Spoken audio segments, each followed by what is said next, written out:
प्रभुस्तुल्य मनोवृत्ति पार्श्वनाथ श्री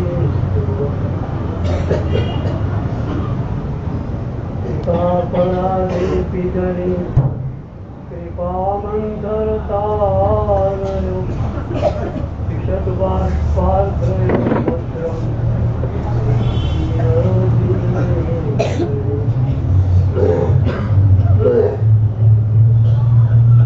ज्ञान ध्यान क्रियाधिकार्य कुशल प्रद्युम्न जेता गुरु आंतरलोचन मेकमस्ति सुतरां कृपासितं यस्य वै ओंकारेण सुसेवितोऽपि सततम् ओंकार सेवापर सोऽयं सौम्यमनः सदा विजयते श्री सिद्धिसूरीश्वर सोऽयं सौम्यमनः सदा विजयते श्री भद्रसूरीश्वर सोऽयं सौम्यमनः सदा विजयते ओंकारसूरीश्वर सोऽयं सौम्यमनः सदा विजयते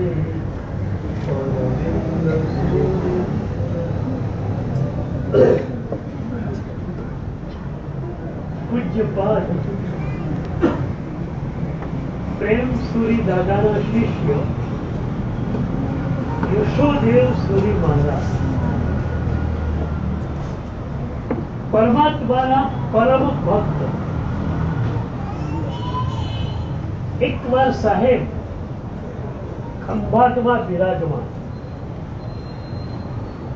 સવારના 6:30 વાગેલા સાહેબજી દેરાસરે જવા માટે તૈયાર થયા. એમની સાથે રોજ જે મહાત્મા દર્શન માટે જતા એ પાણી લેવા માટે ગયેલા. એમને એમ કે સાહેબની હજુ 5 મિનિટની વાર. સાહેબજી થઈ ગયા તૈયાર. રત્ન સુંદર સુરીજી મુનિપરામાં એ વખતે ત્યાં એમને થયું આટલા મોટા ગુરુદેવ ભક્તિ યોગાચાર્ય એ દર્શન માટે જાય છે, ચાલો હું સાહેબની સાથે સાહેબનું આસન ઉચકી લીધું. સાહેબની સાથે સાથે સ્તંભન પાર્શ્વનાથના દેરાસરે ગયા. સાહેબજી તો દેરાસરમાં ગયા. અડધો કલાક સ્તુતિઓ ગાઈ. એ પછી સાહેબજીનું દેવ બંધન શરૂ થયું. સ્તવનો આવ્યા. સાહેબજી પોતે સ્તવન લલકારવા લાગ્યા. 1, 2, 3 રત્ન સુંદરજીને થયું કે સાહેબજી રોજ 3 સ્તવન ગાતા. એટલે ત્રીજું સ્તવન પૂરું થાય પહેલા તૈયાર હતા. એલાન वो संग्रहण शरू करेगा. પણ સાહેબજીનું ત્રીજું સ્તવન પૂરું થયું, ચોથું સ્તવન ચાલુ થયું. પાંચમું, છઠ્ઠું, સાતમું, 17 સ્તવન સાહેબજીએ ગાયા.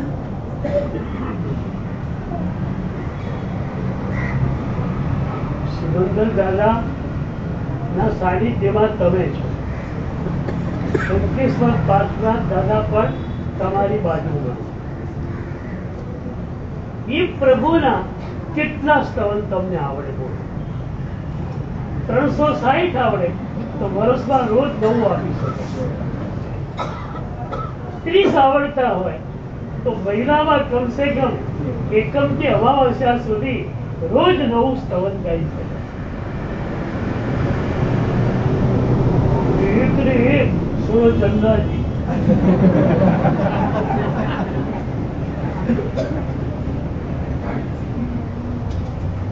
તમારે ત્યાં મહોત્સવ હોય, 3 ટાઈમનો જમણવાર રાખેલો હોય, બપોરે જમવા આવે મોહન થાળ, ફૂલવડી, દાળ ભાત, સાંજે ગયો તો મોહન થાળ, બીજી બપોરે ગયો તો મોહન થાળ ને ફૂલવડી. એ માણસ મેનેજમેન્ટ વાળાને શું કે કયા રસોઈયાને પકડી લાયા છો? હારાને બીજું કઈ આવડતું નથી. તમે રોજ એક સ્તવન ચાલુ કરો ત્યારે ભગવાન શું કે આ પેલો આવ્યો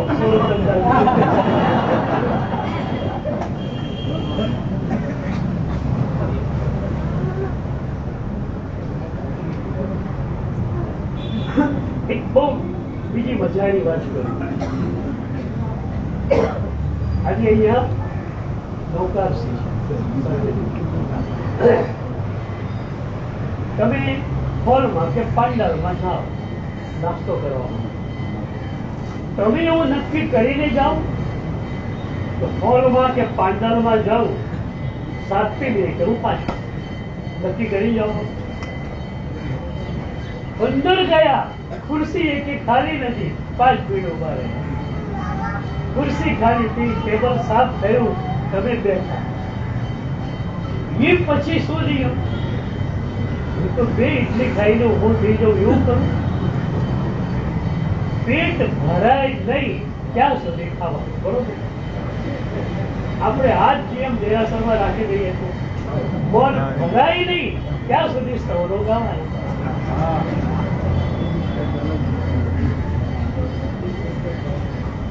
17 સ્તવન સાહેબજીએ ગાયા. પછી ઓસક ગરમ, સંતી ગરમ, ભક્તામાં બધું પૂરું થતા 11 વાગ્યા. 6:30 સાહેબ દેરાસરે ગયેલા, 11 વાગે દેરાસરની બહાર નીકળ્યા.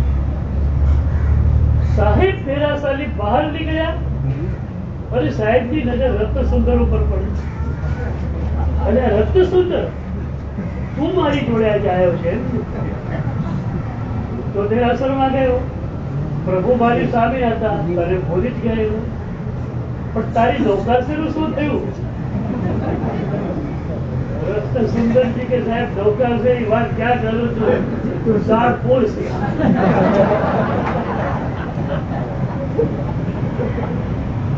નૌકારસી ગઈ, પોળસી ગઈ, 7 પોળસી આવી. સાહેબજી પણ સામે હસ્યા કે તું થોડો બળભાગી, આજે હું 17 સ્તવન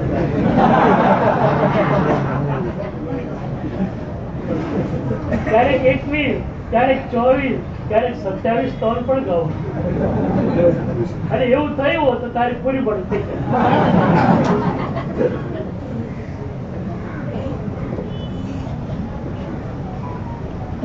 ભક્તિમાં કેવા એકાકાર થઈ ગયા હશે સાહેબ. માત્ર પ્રભુ દેખાય, બીજું કશું જ નહીં. તમારા માટે એક સરસ વાત છે. દેરાસરમાં તમે જાઓ, નિશ્ચિત કહીને એ રીતે જાઓ કે પહેલી 5 મિનિટ સુધી તમે અને પ્રભુ બે હો. તમે અને પ્રભુ બે જ, બીજું કોઈ નહીં. એટલે 5મી મિનિટે દેરાસરમાંથી બહાર નીકળવું પડે કોઈ કારણસર. બહાર તમે આવ્યા ને કોઈ પૂછે શિવચક્ર પૂજન ભણાતું હતું, કેટલા લોકો હતા, તમે કહી દો દેરાસરના પગથિયા ચડ્યા, પ્રભુ દેખાડા, ત્યારથી માત્ર ને માત્ર હું પ્રભુને જોતો રહ્યો છું. દેરાસરમાં કોણ હતું કોણ નહીં મને ખબર. પહેલી 5 મિનિટ સુધી તમે અને ભગવાન બે. 6ઠી મિનિટથી તમે ગયા, તમે છું માત્ર ભગવાન.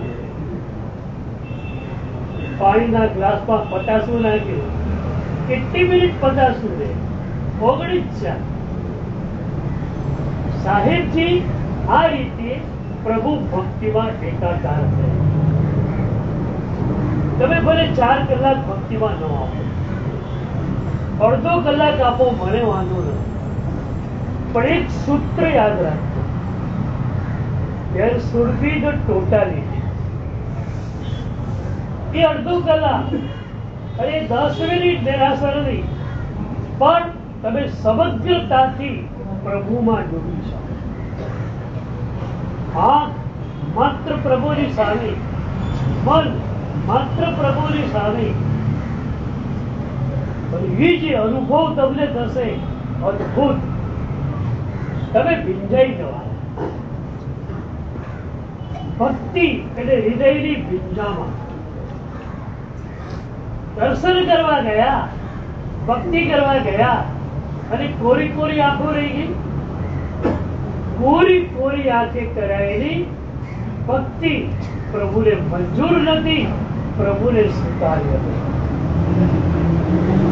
હૃદયની વિરાસ, હૃદયની વિરાસ પ્રભુ પાસેથી એવી મળે કે 24 કલાક તમે પીનારે પીના.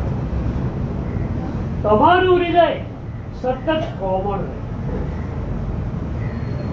હૃદયની વિરાસ એટલે કોમળતા. 10 મિનિટ કે 20 મિનિટ પ્રભુની પાસે રહ્યા, પ્રભુની પાસેથી એવી હૃદયની વિનાશ તમને મળી કે તમારું હૃદય 24 કલાક માટે ભીનું રહેવાનું. તમે એકદમ કોમળ કોમળ હૃદય વાળા રહેવાનું. આજ મુંબઈ 100 વર્ષ પહેલાની એક ઘટના છે. વાલકેશ્વરમાં માણિકલાલ ચુનીલાલ શેઠ રહેતા. એ જમાનાના ધનાઢ્ય, એ જમાનાના પ્રભુના પરમ ભક્ત, એ જમાનાના સદગુરુના પરમ ઉપાસક. વાલકેશ્વરમાં મોટી જમીન, ઘર દેરાસર પણ બહુ જ મજાનું. ગેટમાં તમે દાખલ થાવ એટલે એક બાજુ દેરાસર જવાનો રસ્તો આવે, બીજી બાજુ એમના બંગલામાં જવાનો રસ્તો. વોચમેન 3-4 ગેટ પાસે બેઠેલા હોય. શેઠે કહેલું હતું, દેરાસર કોઈને પણ ક્યારે પણ જવું હોય રોકટોક નહીં કરે. હા, બંગલામાં કોઈને આવવું હોય તો ઇન્ટરકોમ દ્વારા પૂછપરછ કરવી પડે કે આ વ્યક્તિ છે એને આવવા દેવી કે ન આવવા દેવી. પણ દેરાસરે ભક્તિ માટે કોઈને પણ જવું હોય તે રોકટોક એને જવા દેવા. એક દિવસ 11:30 વાગે એક ભક્ત પૂજાના કપડામાં, હાથમાં લાલ થેલીમાં પૂજાની પેટી હશે કદાચ, અને ગેટમાં દાખલ થયો અને દેરાસર તરફ સીધો જાય છે. એટલે વોચમેનને રોકવાનો અધિકાર તો હતો જ નહીં. એ અજાણ્યો માણસ પહોંચી ગયો દેરાસર. જઈને ગુરુનાયક દાદાની પૂજા કરી પછી જમણી બાજુ જે પ્રભુ હતા એમની પૂજા કરી અને ડાબી બાજુ જે પ્રભુજી હતા એમની પૂજા કરવા માટે ગયો. એ જ વખતે એક ભાઈ મંદિરમાં પ્રવેશ. પેલો ભાઈ આવ્યો ત્યારે કોઈ દેરાસરમાં નહોતું. પછી ડાબી બાજુ ગયો ત્યારે એક ભાઈ આવ્યા અને એ જ શેઠ માણેકલાલ પહોંચ્યા. શેઠ પોતે ગભારામાં ગયા, ગુરુનાયક દાદાની પૂજા કરી. પેલો ભાઈ ડાબી બાજુ પૂજા કરતો હતો, શેઠે જમણી બાજુ પૂજા કરી. પેલો બહાર નીકળ્યો, શેઠ ડાબી બાજુ પૂજા કરવા માટે ગયા.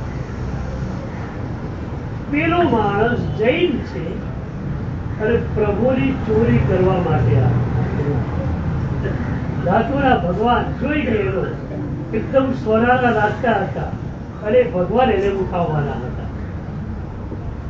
શેઠ ડાબી બાજુ ગયા અને એકદમ ભાવથી પૂજા કરતા હતા. આને થયું કે આ ખાલી થોડી સેકન્ડો જ મારા માટે મહત્વની. આ ભાઈ પાછા મંડપમાં આવી ગયા પછી હું ચોરી નહીં કરી શકું, પછી એમની નજર સામે હોય. અત્યારે એમની નજર પેલી બાજુ, જમણી બાજુ રહેલા ધાતુના એક ભગવાન ઉઠાવી લાલ થેલીમાં મૂકી દીધા અને ચાલ્યા. શેઠે ડાબી બાજુ પૂજા કરી, પૂજા પૂરી થઈ ગઈ. પછી બધા ભગવાને હાથ જોડ્યો. ત્યાં જમણી બાજુના ભગવાન ભૂલ ખ્યાલ આવી ગયો. એક જ માણસ હતો, પૂજાના કપડામાં લાલ થયેલી. દેરાસરની બહાર નીકળ્યા. ઇન્ટરકોમની વ્યવસ્થા આખા કેમ્પસમાં હતી. ઇન્ટરકોમની મુખ્ય વોચમેનને કહ્યું કે એક માણસ પૂજાના કપડામાં દેરાસરમાંથી બહાર નીકળ્યો છે, લાલ થેલી એના હાથમાં છે, એને તમારી પાસે રોકી રાખો. એને કહેજો કે શેઠ હમણાં આવે છે અને શેઠ જોડે તમારે જમવાનું.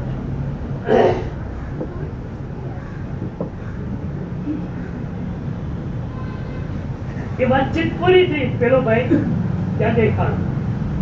વોચમેને કહ્યું સાહેબ આ ખુરશી ઉપર બેસી જાઓ, શેઠ હમણાં જ આવે છે અને શેઠ તમને લઈને મંગલે જશે અને તમારે શેઠ જોડે જમવાનું. રોજ કોઈને કોઈ સાધર્મિક આવે છે અને શેઠ એમને જમાડે, આજ તમારે જમવાનું. પેલાના પગ તો ધ્રુજે, દેવીમાં ભગવાન છે, દેવી હાથમાં છે. એને ઘણા બાના કાઢ્યા. મારો દીકરો માંદો છે, હોસ્પિટલે હમણાં થઈ જવાનો છે. પેલું કે સાહેબ જો તમે કમ્પ્લીટલી વાત કરો, હું તમારો નોકર નથી, હું મારા શેઠનો નોકર છું. મારા શેઠનો ઓર્ડર છે, તમને જવા દેવાના નહીં, તમારે બેસી જ જવાનું છે. બીજું કઈ ચાલે એમ નથી. અમે 4 જણા ઉભેલા છીએ. પેલો બી સમજો હવે શું થાય. પણ હૃદયમાં એટલી બધી ધ્રુજારી, કંપલ, પ્રભુને પ્રાર્થના કરે, પ્રભુ આજે હેમચેમ બહાર નીકળી જવું તો બસ. ત્યાં શેઠ આવ્યા, એટલા પ્રેમથી ભેટી પડ્યા, એટલા પ્રેમથી પ્રણામ, બહુ સરસ, આવું સાધર્મિક મને આજે મળી ગયું. ચાલો મારા બંધ. ખબર છે કે મૂર્તિ એને ચોરેલી છે. વોચમેને કહ્યું ને કેમ કે વોચમેન એને ખ્યાલ આવી જાય 4 જણાને કે આ માણસ ચોરી કરનારો છે. વાત ફેલાવે તો આ માણસનું શું, એની પ્રતિષ્ઠાનું શું થાય? આનામ ખાનદારી પોતાની જોડે લઈ ગયા ઘરે. પેલો પૂજાના કપડામાં હતો, પોતાના સારામાં સારા નવા કપડા એને પહેરવા માટે આપ્યા. જાઓ ત્યાં બાથરૂમમાં નવા કપડા પહેરીને આવો. પહેરીને આવ્યો, ફીર તો ખુરશી ઉપર મૂકેલી. આવ્યો જમવા, ઘરે ઉતરે શેઠ આગ્રહ કરીને જમાડે. ભોજન પૂરું થઈ ગયું. શેઠે કહ્યું ચાલો મારા બેડરૂમ, પોતાના બેડરૂમમાં લઈ જાય છે. આરામથી ખુરશી ઉપર બેસાડે છે, પોતે પણ સામે બેસે છે, બારણું બંધ કરી દે છે. જમતી વખતે એક શબ્દ નહીં બોલ્યા. રસોઈયો હોય, નોકર ચાકર હોય, કોઈ સાંભળી જાય તો આની પ્રતિષ્ઠાનું શું? 2 જણા પોતે બેડરૂમમાં, બારણું બંધ. અને શેઠે કહ્યું, મને ખ્યાલ છે તમે જૈન છો, દેખાવ પરથી સંપૂર્ણ ત્યાં તમે જૈન છો ને? તો કે હા. જૈનનો દીકરો ચોરી કરે છે, કદાચ કરે તો પણ પ્રભુની ચોરી તો કોઈ સંયોગોમાં નથી. જે પ્રભુને આપણે જન્મથી પૂજતા આવ્યા છીએ, જેમની ભક્તિ કરતા આવ્યા છીએ, એમની ચોરી કરીએ, એ ક્યાંક વેચી દઈએ, કે પ્રભુને કાઢી નાખે સોની કથકતી કઢાઈની અંદર જૈનનો બચ્ચો આ સહન કરી શકે જ નહીં. પણ મને લાગે છે કે તમે ગંભીર સંકટમાં છો. તમારા સંકટની વાત પેલો રડી પડ્યો. આવા છે ઠપકારો એક શબ્દ નહીં, તમે કરો જ નહીં આવું, પણ તમે કર્યું છે એનું કારણ તમારા ગંભીર સંયોગો છે. નહીં કે તમે, તમારી ભક્તિ તો એવી જ હોય અને એવી જ છે, પણ સંયોગો કપરા છે. કયા સંયોગો કપરા? મને વાત કરો. અને એને કોઈ સાહેબ ગામડેથી આવેલો હતો વર્ષોથી, એક શેઠને ત્યાં મુલીમગીરી કરતો, અને એ જમાનામાં 100-200 રૂપિયા મહિને મળે, એમાંથી માંડ વિશી બાકી ક્યાંક હું જમી લેતો. કુટુંબ મારું ઘરે છે ત્યાં એને હું પૈસા પહોંચાડતો. નાનકડી એક ખોરી, સાવ નાનકડી, એક માણસ સુઈ જાય એવી ભાડાથી લીધેલી, એમાં રાત્રે હું સુઈ છું. આવી રીતે હું જીવન જીવતો હતો. અને એમાં શેઠી અચાનક મારી નોકરી છૂટી ગઈ. હું રખડતો થઈ ગયો. 5-7 જગ્યાએ વાત કરી, પણ કોઈ મને નોકરી રાખવા તૈયાર નથી. અને એમાં મારી જુવાન દીકરી, એના લગ્નનો અવસર આવ્યો. દેવઈએ કહ્યું હમણાં લગ્ન લેવાના છે. હવે એ લગ્ન લેવાના હોય તો મારે મારા મોભા પ્રમાણે થોડુંક તો કરવું જ પડે. વધુ 10-20 તોલા સોના એને આપવું પડે, કે જાન જમાડવી પડે, આ કરવું પડે, તે કરવું પડે. હું પૈસા ક્યાંથી લાવું? દેવાઈનો તકાજો, જલ્દી મુહૂર્ત જુઓ, લગ્ન લેવાના છે. હું શું કરું? કે ગાયની પાસે ગયો, હાથ લંબાવ્યા, પૈસા મને અત્યારે આપો, સાજો છે તમને આપી દઈશ. એક વ્યક્તિએ મારી સામું જોયું નહીં, એક પૈસો મને મળ્યો નહીં. સાહેબ, હું ના ઈલાજ હતો. મારી દીકરીને હું પરણાવું નહીં, અને વેવાઈ કદાચ ના પાડી દે, સગાઈ કોક કરી નાખે, તો મારી પ્રતિષ્ઠાનું શું સમાચાર? છેલ્લે મને લાગ્યું આ જ રસ્તો છે. સાહેબ, મારો મન બહુ દુખાય. ભાઈ, આખી રાત હું રડ્યો છું. આ વિચાર નક્કી કરેલો કે જ્યાં ઓછા માણસો હોય એવું દેરાસર તમારું જ છે. તમારા દેરાસરે 11-11:30 જવું, જયારે કોઈ ન હોય, અને મૂર્તિ લઈ લેવી. પણ આખી રાત રડ્યો છું સાહેબ, કે મારા હાથે હું મારા પ્રભુની ચોરી કરી અને કોઈને વેચવા જઈશ, અને એના પૈસા લાવી અને મારી દીકરીને હું પરણાવીશ. સાહેબ, શું કરવું? બસ સાહેબ, આ જ કારણ હતું, બીજું કોઈ કારણ નથી. બાકી મારી ભક્તિ, તમને શું વાત કરું સાહેબ, તમે માનશો નહીં. ભક્ત પ્રકારની પૂજા કર્યા વિના હું મોઢામાં પાણી નાખતો નથી. ગમે તેવી મુસાફરી હોય, 12 વાગે કે સાંજના 5 વાગે, ત્યાં દેરાસર હોય, અષ્ટપ્રકારની પૂજા કરવા મળે તો મોઢામાં પાણી નાખું, અને મોઢામાં પાણી નાખતો. આ ભક્તિ મને ઘર સુધીમાંથી મળી છે, છતાં મારે યાદ કરવું છે. એની પાસે ભક્તિ હતી, શેઠ પાસે હૃદયની કોમળતા. દેરાસરમાં રોજ જાઉં છું, હૃદયની વિલાસ કેટલી આવે. કોઈ પણ વ્યક્તિ બહાર મળી ભિખારી ગમે સીધી નોટ કાઢો 10 ની 20 ની આપી દો. શેઠે કહ્યું પહેલી વાત મને કે તારીખે નથી શકું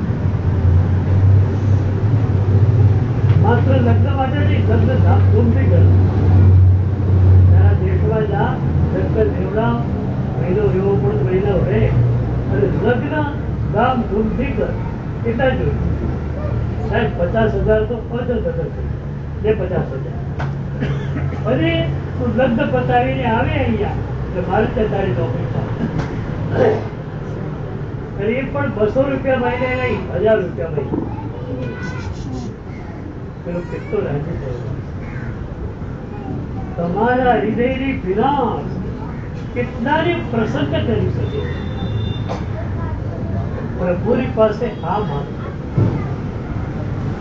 બહુ હાઈફાઈ પ્રાર્થના નથી કરવી. દેરાસરમાં ગયેલો 1000 ગામ હતું પહેલો જ દેરાસરે ગયો બિહાર કરી એક ભાઈ સ્તવન કરતા હતા શિવ ગામી ભવથી ઉગારી એનો કંઠ બી સારો અને ઘણી રિપીટ કરી શિવ ગામી ભવથી ઉગારી પ્રભુ મને મોક્ષમાં લઈ જાઓ. કેટલી સરસ રીતે એક કડીઓ રિપીટ કરીને ગાતો હતો મારો માયલો હાલી ગયો. મને થયું મારા કરતા મોક્ષે વહેલો હાલ્યો કીધું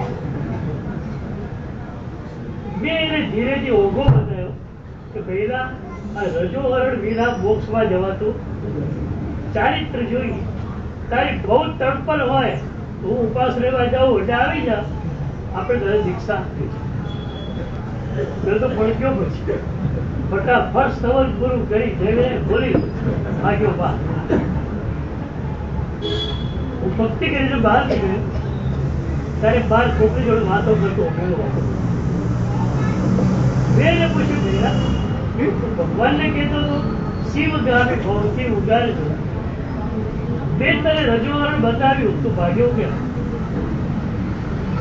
હોશિયાર માણસ 5 મિનિટ પડી ગયેલી જવાબ શોધી કાઢેલો. મને કે મારા સાહેબ મોક્ષ જોઈએ કેવળ જ્ઞાન જોઈએ પણ ભોગાવી ના. મને નવાઈ લાગી શોર્ટકટ તો માસ્ટર હું ગણાવું આ મારો ગુરુ નીકળે. મોક્ષ જોઈએ કેવળ જ્ઞાન જોઈએ ભોગવલી બીજું પ્રયાસ એ રીતે મને કે હમણાં વ્યાખ્યાનમાં ભરત ચક્રવર્તીની વાત સાંભળી મને બહુ ગમી. મેં પણ મોટા મોટા દર્પણનો ઓર્ડર આપ્યો દર્પણ સામે ઉભા રહેવાનું એક વીંટી જરા મોટી બનાવવાની આંગળીમાંથી પડી જાય એટલે કેવળ જ્ઞાન.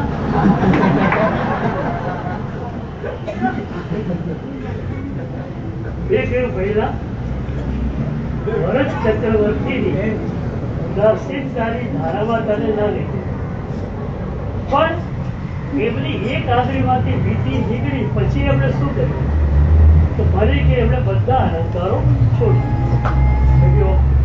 જવાબ સારા. મેં એને પૂછ્યું આગળ કે સપોઝ તારે સંપૂજન કરવાનું 10 રૂપિયાના 5 રૂપિયાના સિક્કા તો સિક્કાની કોથળી લઈ ઘરેથી ઉપાસ રહી જાય છે. કોથળી છે કાળી હતી 5-10 સિક્કા નીચે પડી ગયા હવે તું શું કરે? મેં કોને પૂછેલું? ભરત ચક્રવર્તી બનવા જનારા માણસ. બીજું 5-10 સિક્કા નીચે પડી ગયા શું કરે? મને કે શું કરું એમ શું કરે? મને કેટલું લઈ લો કે મેં એને કહ્યું તું તારા ને ત્યાં સુધી ઠીક છે બીજાના ખોટી જાય અને તારે ભરત ચક્રવર્તીની જેમ કેવળ જ્ઞાન મોક્ષ જેવું એટલે આવી હાઈફાઈ પ્રાર્થના આપણે નથી કરતી. એક જ પ્રાર્થના કરો કે પ્રભુ મારા હૃદયને પીવું